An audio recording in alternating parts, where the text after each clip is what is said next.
Hello and welcome to Hello and welcome to the lesson of Very Serious Conservatoire de la Ghost, where we have Caroline, my student here, or we're teaching the piano rent-free on the Bluthner.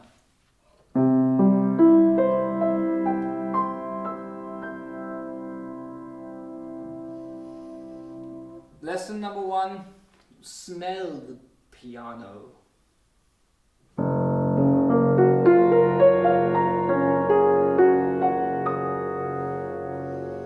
Smell deeper. Deep, come on! Deep, good and deep. So we talk about the pedal, yeah? So the pedaling is, I say there's no set rule, but in your sheet music there probably are. But we're not really going to talk about that. We're going to talk about why the pedal's there in the first place. So you can connect notes together.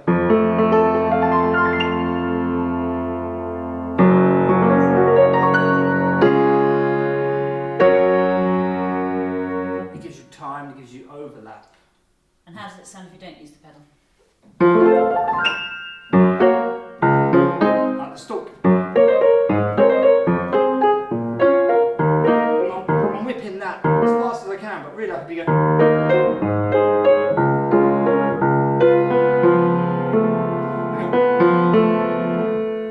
And you hold that one that cuts through, everything goes, and then it pokes its head up like that and goes, actually I'm still here.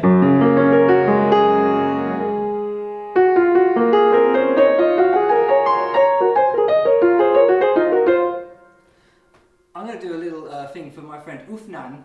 Bluthner? From the piano Discord. There's a fly in my face. I'm not sure if this is it, but some people are like, well, you know, major and minor. A minor is the same as C major, even though there's variant minors, isn't it? But whatever. The idea is that it's all about context, and this is more of a compositional thing that makes sense. You can't hear A minor here.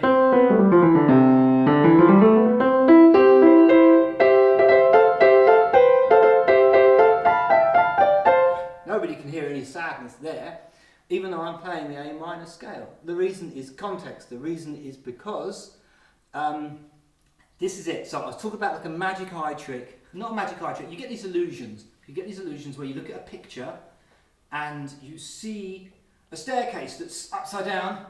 But then if you look at it long enough, you actually see that it's inverted. Some of them there's a hole, and if you look long enough, it's actually sticking out. And then once you see it, you can't unsee it, but you're right on the cusp, and sometimes you can flip it in your mind, but really you're looking at the same drawing. It's confusing you. And the reason is there's no context. There's no, if you put a man, so basically,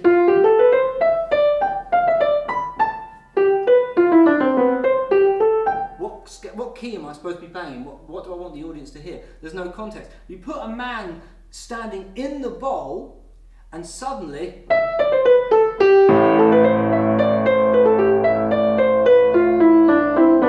and his name is bass or chords. Random notes here, but I could change the bass.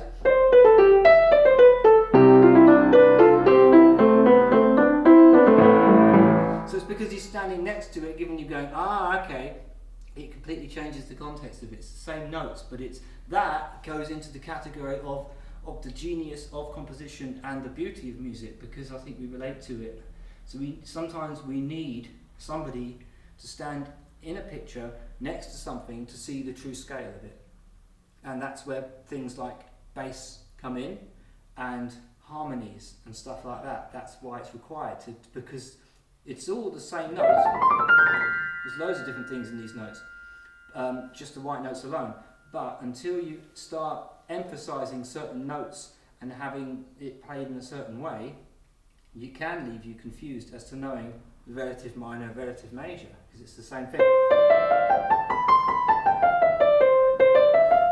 Play C major scale against against the bass line of A, and you might get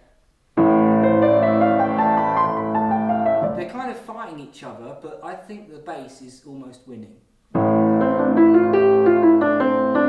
So maybe we play it a little bit differently.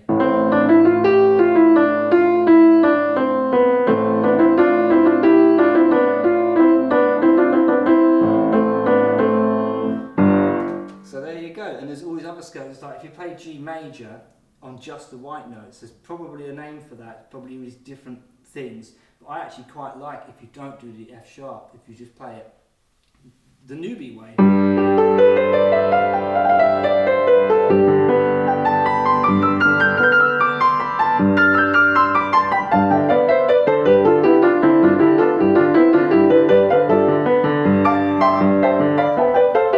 It's all just white notes, instead of sharpening the... It's actually a bit hard, isn't it? Same with F major, F in the white notes only, ignoring all the sharps and flats, playing it wrong, there is another scale. And it's a little bit weird, but there's just a certain crystalline dreaminess where that, well, where the A sharp should be.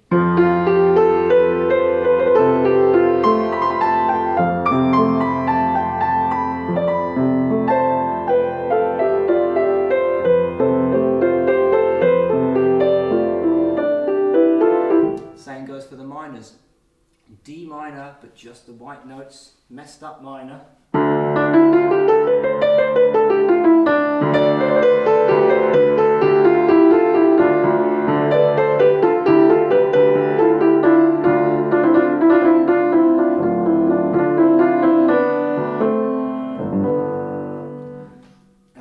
And same with E minor.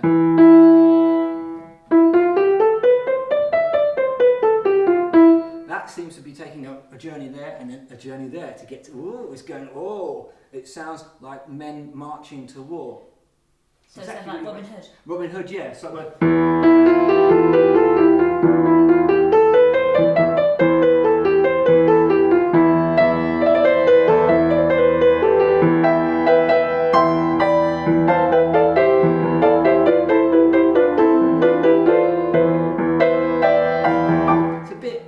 it's pushing it, but it can be used. So that hopefully, I've pretty much covered all of them apart from one. I'll get there in a sec. The one that I dread. That's B. B just doesn't like it.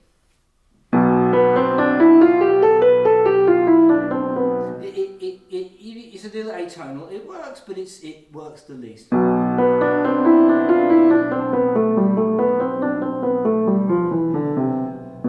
It's just got a few too many things wrong with it, which makes you lose context, makes you lose perspective of actually where you really are.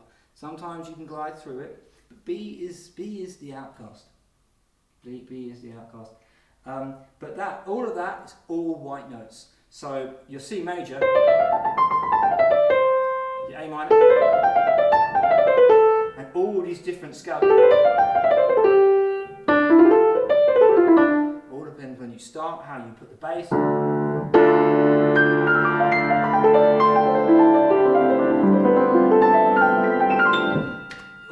It's all relative. So yeah, they're all there.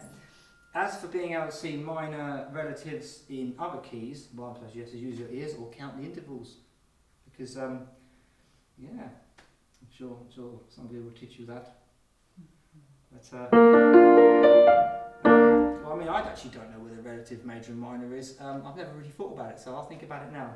Right, there you go. So major, to find the relative minor. Minus 3 semitones. Minus 3 semitones. So there you go. So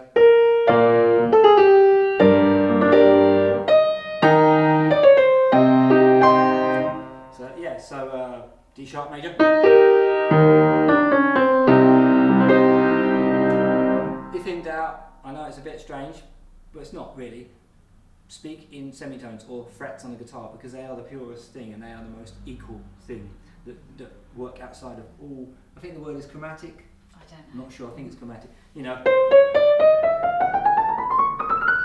Yeah. That's always the truth. That always makes all notes equal at the end of the day. Doesn't matter whether it's a black note, white note, sticking out, whatever. They always become equal if you think in semitones. But that's just the way that I operate, so that I know where I am. So there you go. And the black notes tell you where the intervals are anyway. It's like whole tones and half tones anyway. So you can transpose that. So. I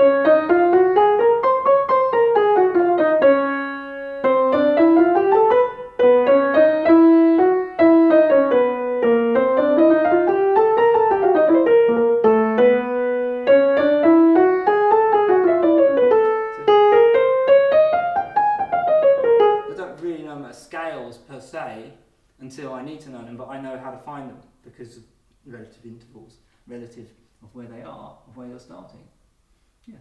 It's just that the white notes are all laid out there in front of you to open those first set of options for you. That's all it is. Because I think old music only used it. And then the other ones were accidentals, so they put them in.